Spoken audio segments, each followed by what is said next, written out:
from Houseforce. Come here on the project. You can see the roof area now where all the fiberglass really blown in the heat, as you expect.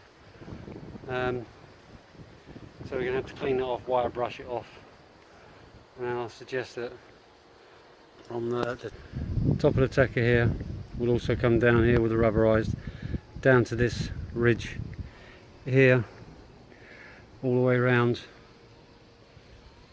the whole roof area. Might as well do it all now.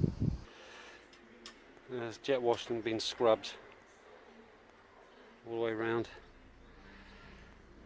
Now we're going to end up sealing it.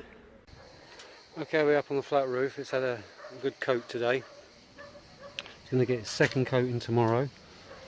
We'll give it 24 hours to dry because it was done this morning.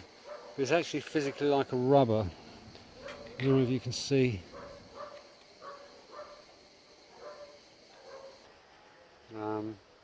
It is a fully rubberized. It's supposed to be superfluous to UV light, so this should last a good few years, I would imagine. So let's see what we're in now. This is October the 21st, no, October the 23rd.